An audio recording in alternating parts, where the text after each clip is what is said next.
Шымкентте еркіндігім елдігім республикалық байқауының жеңімпазы анықталды. Бас жүлде тәуелсіз платиналы тарлан сыйлығының. Мемлекеттік парасат орденінің иегері Исраил Сапарбайдың туындыларын шебер орындаған Өсербай Бөрғановқа бұйырды.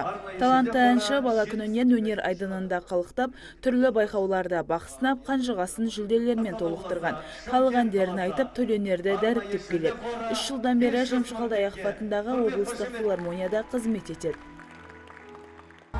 Оңтүстіктің атынан шықтық. Бас жүлдені оңтүстікке алып қалдық өзіміз. Сонша тырыстық, еңбектендік. Еңбегіміздің нәтижесі. Исраил атаның әндері ерекше. Жамшық Қалдаяқов атамыздан кейін әрине екінші орында, бірақ дегенменен әндері әсерлі әндер. Тұңғиыққа батып, кірісіп, жан дүниеңмен айтпасаң жеткізе алмайсың бұл әнді. Байқауда бақ сынауға 18 үміткер ниет білдірген. Бағы мен бабы қатар шапқандар көрермендердің қошеметімен қаржылай сыйлықтарға ие болды.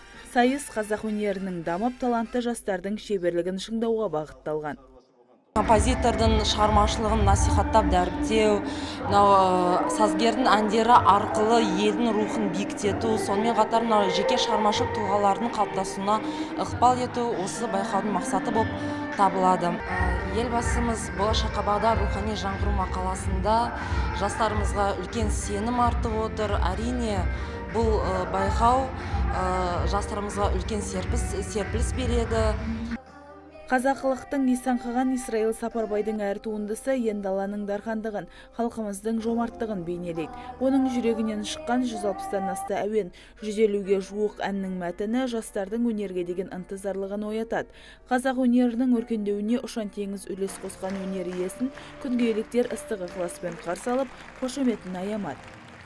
Ән деген өзі құдірет екендігі, ол рух. Оны екінің біріне ермегі бола алмайды еш уақытта. Сахна кие бар. Сондықтан да бүгін сахна меніңше көктем күнінде жайнады ғой деп есептеймін. Ал енді менің әрине мен 70 деген мен өзім мойындамайтын адаммын. Оны жасқа қарамайды, жүрегің жас болса бәрі де болады. Әлі талай әндер дүниеге келеді, талай өлең жазылады, талай өзіміздің қазақ достарына ғашық болатын шығармын. Кеште Исраил Сапарбайдың қаламынан туған шығармаларынан үзінділер сахналанды. Таңшолпан Шамбай, Талғат Қырғызалиев, Абзал Турабеков, ТВК телеарнасы.